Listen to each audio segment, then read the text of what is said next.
Hey guys, I'm going to do something a bit different on my channel today. I've just got my hands on this Boss RC-30 loop station, so I'm going to plug it in and see how I get on with it and just put it through its paces quickly.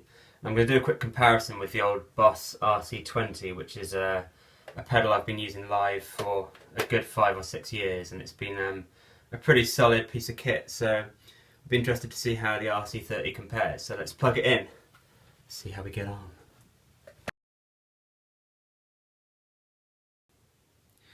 Okay, so we're plugged in and ready to go. Pretty similar kind of interface to the old Boss RC-20, but the first thing to notice is that the new pedal comes with an XLR input for the mic, which is a godsend because the old input on the RC-20 was absolutely abysmal. If you plugged a mic directly into the old pedal, the sound quality was just so poor. So I'll be interested to see how the new mic input fares on this pedal. So let's plug it in and see what sort of sound we can get out of it.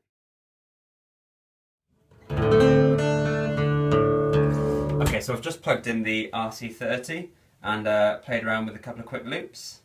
And the first thing I've noticed is that the sound quality on this pedal seems to be much better than the old RC-20. The instrument input's nice and clear, and the microphone input is much better as well, which is not saying much because the old one was pretty terrible. The second thing I've noticed is, so if you're stepping up from the RC-20 to the RC-30 like I am, when you record your first loop, you'll notice, or you might not notice, which I didn't, is that it instantly starts overdubbing your loop as soon as you record it. So for example,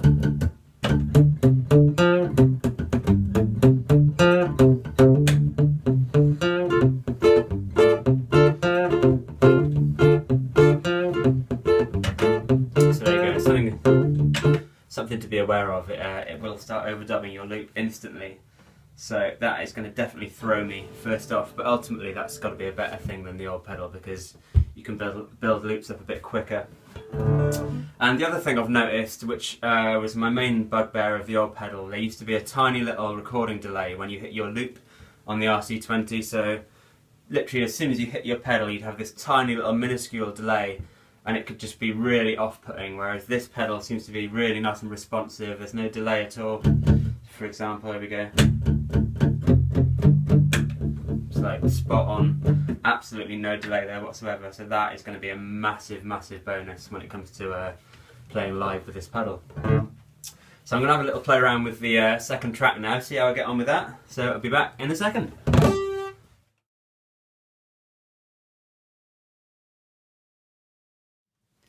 Okay, so here's a quick demo of the second track in action. So here we go, we'll get a loop going.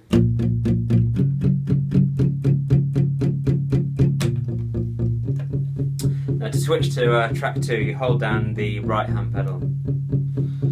So you will notice the little LED there lights up, and we can now record on track 2.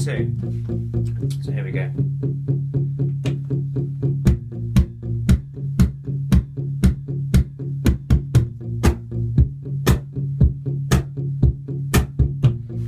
We've now got 2 tracks playing simultaneously.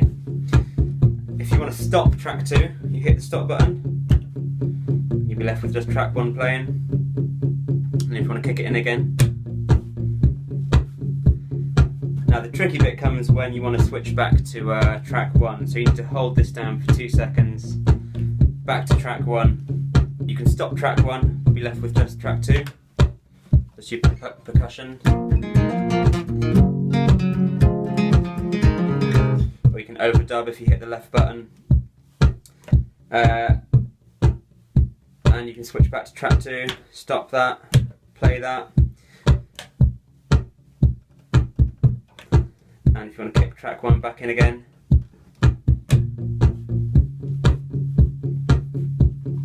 So that's a quick demo of, and you hit the right hand button twice to stop all tracks. So that's a quick demo of how the second track works.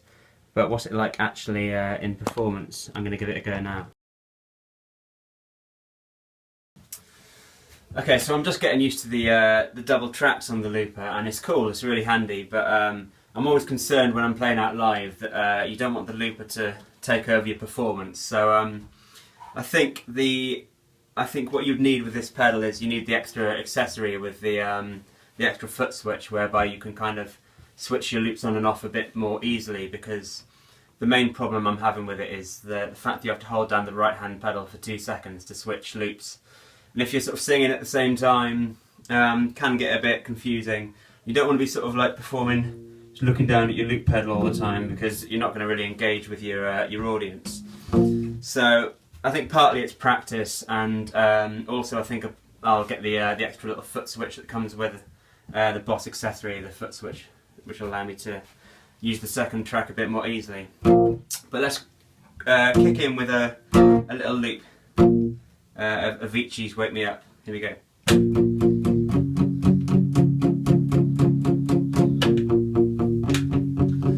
I'm going to switch on to track 2 now.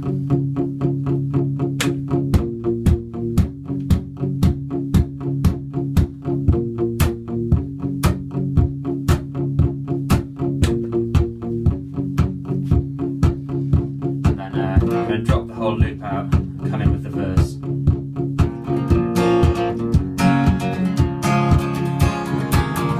Feeling my way through the darkness, I'm guided by a beating heart. I can't tell where the journey will end, but I know where to start. The good thing is I can just kick in with my percussion loop, which is handy. So I'm already selected onto loop 2, onto track 2, so if I hit the play button I can go, tell me I'm too young to understand, say I'm caught up in a dream, while life will pass me by if I don't open up my eyes, and that's fine by me, so wake me up when it's all over. So it's pretty cool. Like I say, the only complication comes about when you're trying to sort of start both tracks at the same time, which is a little bit tricky.